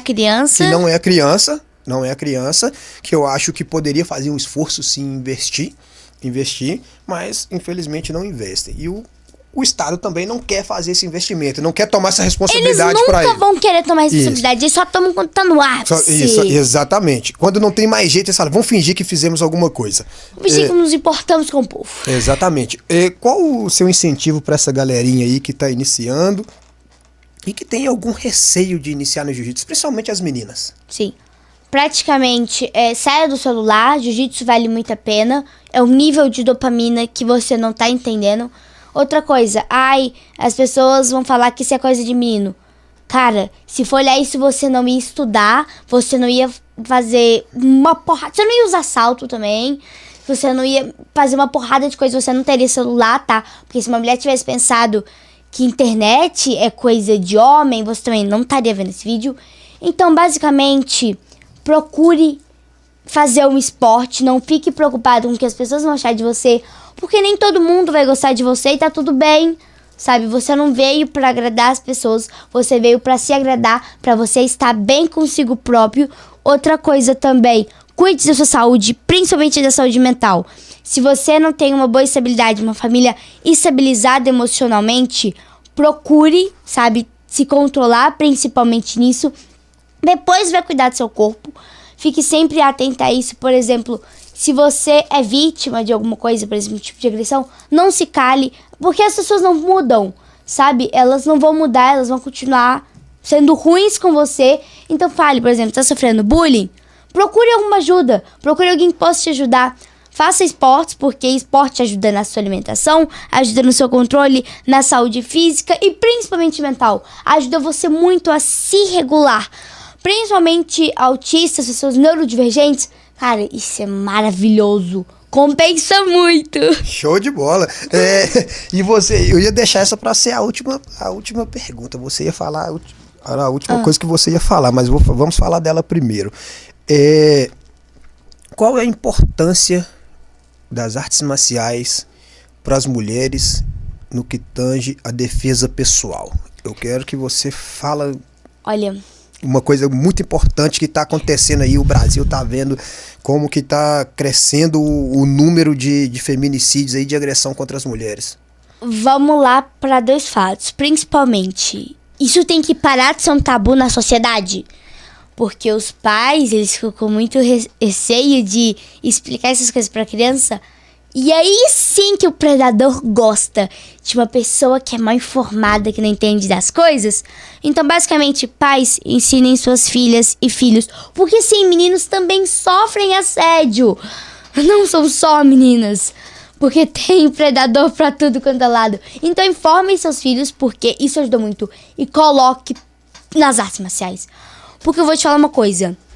Quando você tá com o uniforme, só de você tá com o uniforme, o tanto de idoso, pessoas mal encaradas que olham pra você com maldade é absurdo. E chega a ser nojento demais. É repugnante uma coisa dessa. E quando você faz uma arte marcial, você vai evitar tanta coisa na tua vida. Seus filhos vão evitar por tanto. Primeiro, porque ele vai ter uma consciência melhor corporal. Ou seja, ele vai entender que tem certos lugares que a pessoa não pode encostar porque tá errado. As pessoas não tem que ficar passando a mão, palpando. Não, tá errado. A pessoa vai ter uma melhor consciência corporal. Isso já é muito bom. E você saber se defender. E não é só de assédio, é de muitos outros casos que você pode estar ajudando a se defender. Por exemplo, você viu uma pessoa que está sofrendo bullying, que alguém está querendo bater nela, você poder ir ajudar ela, evitar que alguém morra, você poder fazer uma coisa, você poder salvar uma vida. Cara, é tão gratificante você chegar e falar assim, nossa, eu ajudei tal pessoa, é maravilhoso. E você poder falar principalmente, eu evitei que uma pessoa fosse assediada. Eu evitei que fosse só um número. Eu evitei que fosse só mais um caso largado por aí. Entendeu? Porque tem muitos casos que não são resolvidos. Realmente. Elas não fazem nem questão de olhar. Ah, só mais um caso. Cara, você não tá entendendo o quanto que isso é gratificante. Principalmente uma mulher, é você passar por uma rua e você vê que não tem ninguém, é melhor do que quando você passa uma rua e tá cheio de homem. Eu prefiro passar numa rua escura e sozinha do que passar numa rua clara e cheia de homens. E é tão gratificante você poder andar com confiança e saber que não vai acontecer algo pior. É maravilhoso. Você saber que você não vai ser só mais um número. Você saber que você não vai ser um caso alarmante. Você saber que você não vai sair numa reportagem com uma pessoa que foi morta. Uma pessoa que foi esquartejada e abusada. É maravilhoso. Então, pais, coloquem seus filhos nas artes marciais. Instruam eles. E parem de falar como se educação de sexualidade fosse um tabu. Porque não é. Não é uma coisa que tem que ser difícil. Porque se na sua primeira relação sexual foi difícil, se você instruir o seu filho, não vai ser difícil, ele não vai passar pela mesma dificuldade que você. Porque isso não vai ser mais um tabu. Porque a pessoa, por exemplo, se você explicar sobre beijo, porque tem pais que ensinam até sobre beijo. Se uma criança tiver consciência sobre isso, ai, mas tem só 4 anos de idade, cara, é aí que você tem que explicar mais, porque os predadores, quando vê uma pessoa mal informada, até mesmo adultos, porque na infância os pais ensinaram, aí que eles gostam, entendeu? Então, a informação, quando a criança tem informação que, poxa, ele tá me apalpando de jeito estranho, vou falar. Quando a criança tem um local seguro, onde ela se sente acolhida para poder estar falando isso, quando, por exemplo, ela sabe que que os pais elas não escutam dela, o treinador dela vai apoiar ela, vai entendê-la, irá resolver a situação, é muito bom. É uma coisa assim. Então, gente, vamos falar mais sobre isso e fazer com que isso deixe de ser um tabu. Isso aí. E aqui, ó, Carla Letícia, boa noite, parabéns, é inteligente e bem educada, continue assim. Obrigada. Johnson, essa última pergunta o Rafão caprichou, isso aí, meu amigo, um forte abraço aí, o John que é lá de Sabará, então você vê aí a galera de longe tá seguindo nós aí no podcast, quero deixar um abraço pra você. Ela falando sobre coisas chatas, lembrou muito o jeito do Walid Ismail falando, realmente, exatamente, porque nós temos que quebrar esse tabu. E são coisas tão bobas. Hoje as redes sociais e a mídia, ela é muito privada de falar determinados assuntos. E você falou uma coisa muito importante, que é os pais ensinar para os filhos. Mas você lembra do que eu falei, que é o governo que adoece as pessoas? Sim. Quando eu falei que o governo que adoeceu... Eu posso falar, não vou falar todas, mas principalmente as doenças do século XXI são todas implantadas pelo governo. Como assim? Agora você vai entender. Você falou aí de sexualidade. Uhum. Provavelmente a sua tia também teve, que nós tínhamos aula de sexologia nas escolas. Dentro das escolas tinha aula de sexologia. Tínhamos dentistas dentro da escola, tinha clínico dentro da escola, tinha pediatra dentro da escola, e o governo proibiu tudo isso. O governo proibiu de professores falar sobre sexologia dentro das escolas. E quando o governo proíbe... Quantas reportagens você já ouviu nos últimos anos aí de pais E mães que foram nas escolas e bateram nas professoras porque a professora estava falando que o aluno chegou em casa, a criança chegou em casa, o adolescente chegou em casa e falou que a professora estava falando de sexo com eles. Incontáveis. E uma coisa inúmeras tão vezes. boba. E aí, agora você entende o porquê que eu falo que uma boa parte das doenças do século XXI são todas implantadas pelo governo? A depressão sempre existiu. Sempre existiu. Esquizofrenia, autismo, só não sabia, não tinha um nome. Só pra você entender. Você sabe que você tem depressão? Não. Tem. Eu tenho depressão. Nós temos nossos momentos tristes.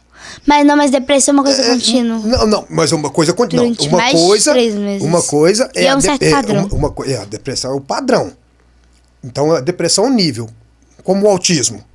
O autismo não tem o seu nível? Uhum. A depressão é a mesma coisa. É a mesma coisa. Todos nós temos os nossos momentos tristes, mas você é uma menina que você é esporádica. Você é extrovertida. Então você não aceita não. Você não aceita posições desfavoráveis. Você não aceita ficar triste. Você está sempre buscando coisas para melhorar a sua vida. E você tem esse apoio emocional dentro da sua própria casa. Sim. Que são seus pais. E a grande maioria dos jovens, eles não têm o apoio familiar. Porque tudo que o jovem vai fazer vira um... Eu, por exemplo, eu venho da capoeira. Desde os 4 anos de idade. Capoeira, desde sempre até hoje, a gente ouve falar que a capoeira é coisa de vagabundo. Uhum. Entendeu? Que é coisa de vagabundo. Mestres brasileiros que estão na Europa e estão em outros países, eles ganham milhares de reais aí, milhares de dólares ou de euros dando aula. Mas no Brasil é coisa de vagabundo. Então, na nossa consciência, mesmo para nós que já estamos formando professores, mestres, eu que sou mestrando, estou formando a mestre agora, isso é coisa de vagabundo. Mesmo eu sabendo que eu que tenho que fazer isso mudar. Sim. Mas eu não vou esquecer nunca que eu ouvi isso a minha vida toda.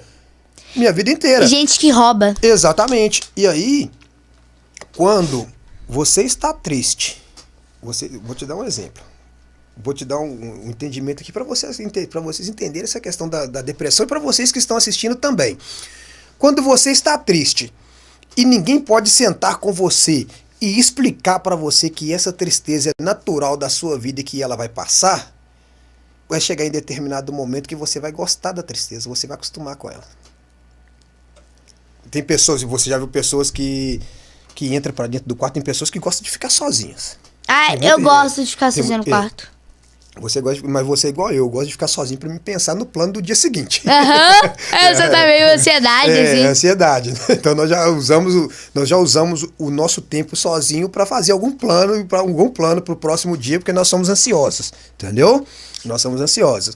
E aí a pessoa não pode explicar para a criança, não pode explicar para o adolescente que a tristeza ela faz parte da vida. Hoje eu uso o termo, né? A vida não é um morango, não é mesmo? A vida não é só alegria, a vida não é só felicidade. E aí, isso gira, vamos falar, uma gripe que você não cura ela. Ela começa básica e você não cura, porque você acha que ela está iniciando, quando você vê, ela já está num pico mais alto que te deu porque febre. Porque eles não estão dando atenção para isso. Exatamente, ou seja, não são todos os casos, tá bom? A gente não pode generalizar. Sim. Não pode generalizar. Mas hoje tem muito isso. Quantas crianças aí, quantos adolescentes que não suicidaram porque o pai não quis fazer alguma coisa e falou, eu vou suicidar, e o pai fala, então suicida, então, achando que era brincadeira, e a criança vai lá e suicida. Tira a própria vida. Só que são casos mais isolados. São casos. Porque quando chega no sim. ponto da pessoa dela se cortar, da pessoa realmente querer se matar, aí sim já tá. Isso já tá num nível mais alto. E só que tem pais que eles acham que a criança tá fazendo gracinha. Tem pais que a criança fala, olha, eu tentei me matar.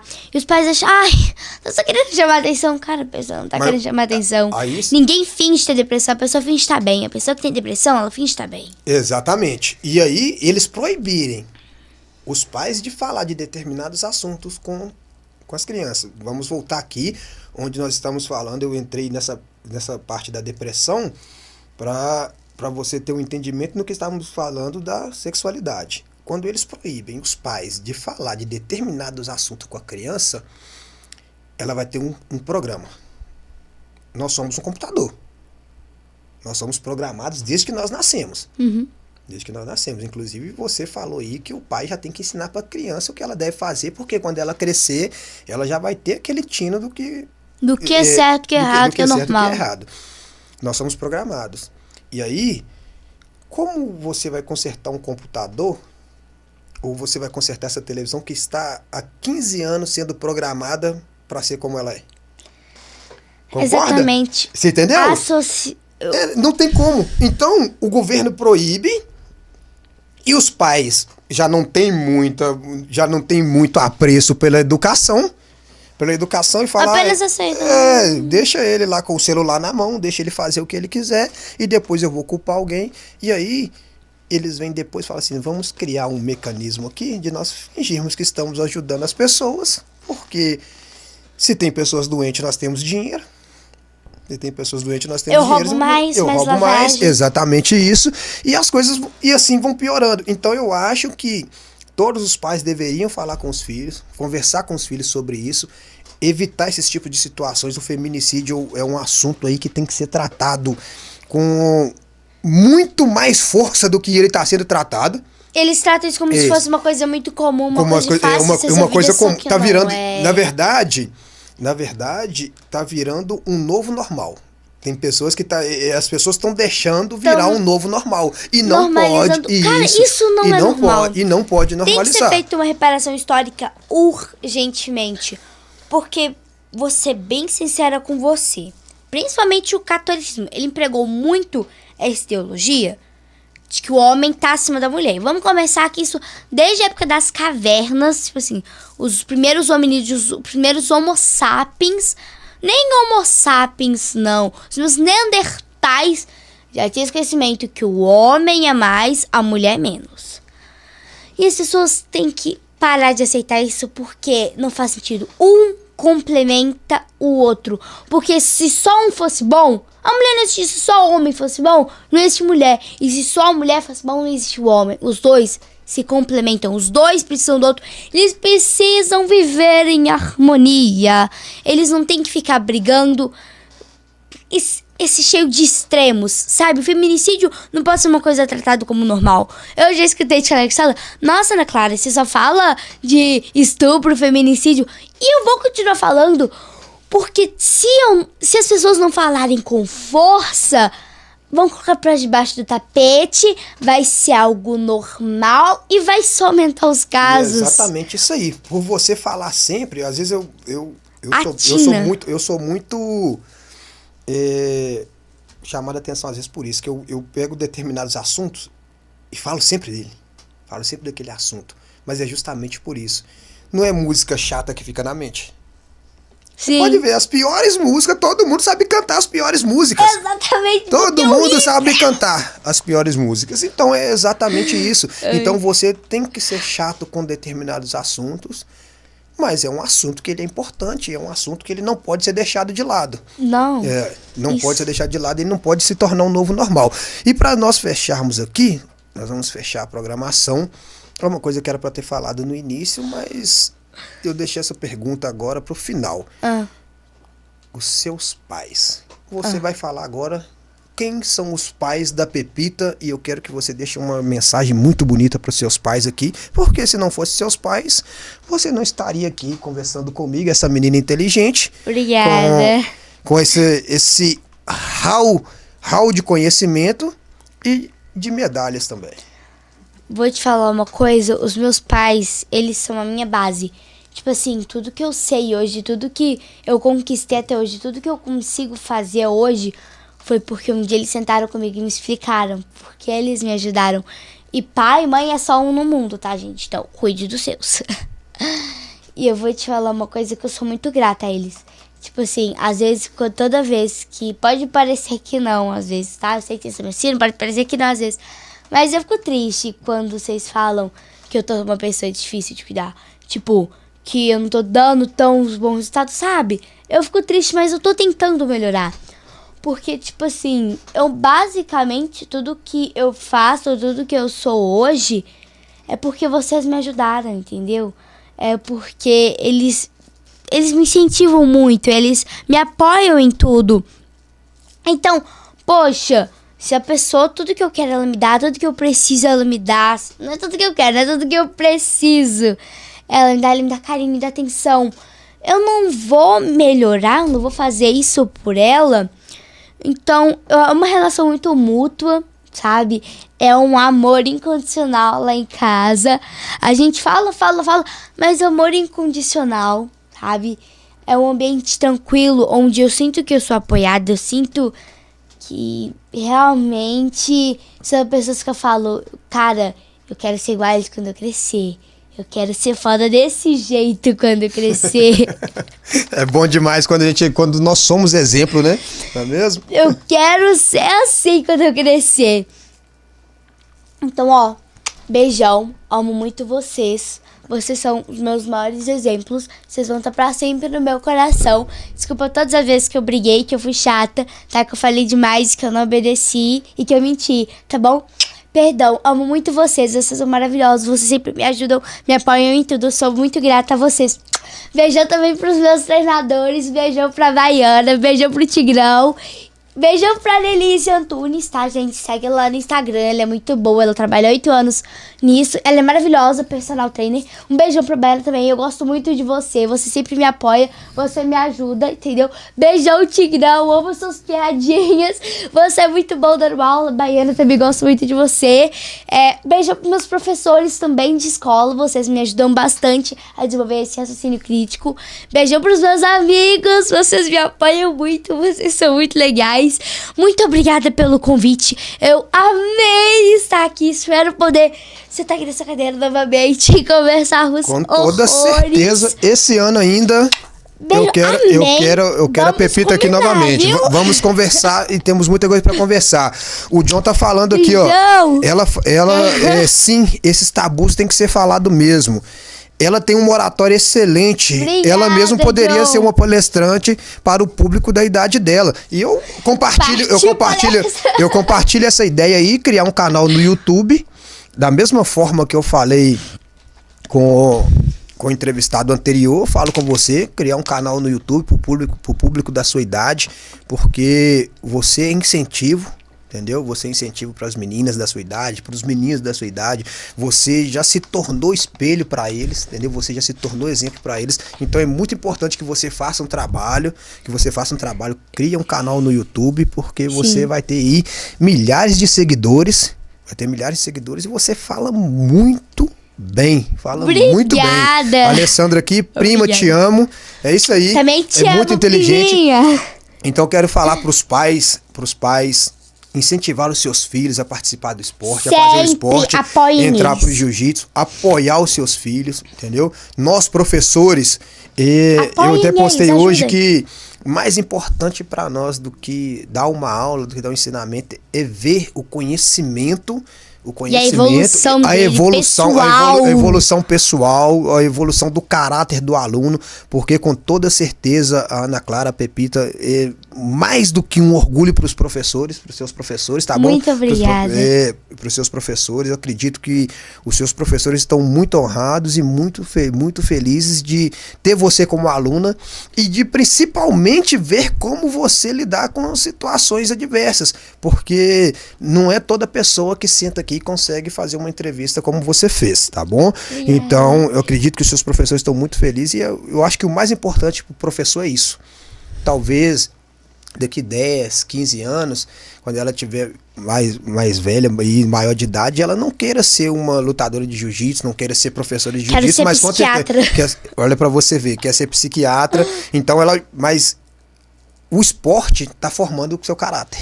O esporte transforma a pessoa de ponta a ponta. Tá formando o seu caráter e isso é muito gratificante. Então, nós professores não queremos só formar atletas. Nós queremos formar pessoas, não é mesmo? E é isso aí, galera. Esse foi mais um Papo muito de Lutador. Obrigada. Hoje aqui com a Ana Clara Pepita. Quero deixar um abraço para todos vocês. Agradecer todos vocês do público que estavam aqui, que mandaram essas mensagens aqui no chat. Convido vocês para o próximo programa. Na próxima sexta-feira eu vou estar aí com o professor Coringa, Luiz Coringa, da Joker Fight. Nós vamos falar um pouco sobre o Muay Thai e sobre novos eventos que vão acontecer aqui na cidade de Ibirité. Convido todos vocês para os próximos eventos. Quero deixar um abraço aqui para a galera também e do esporte, a galera do esporte. Apesar de nós falarmos aqui um pouco e da gente cobrar, a gente tem também que agradecer também o que vocês têm feito para ajudar, tá bom? Então agradeço a vocês. Pepita, muito obrigado. Eu que agradeço. Foi um prazer enorme falar com você. Igualmente. Tá bom? Espero você amei novamente. as pautas de hoje. Isso. E aquele abraço e até Aquele a abraço. próxima.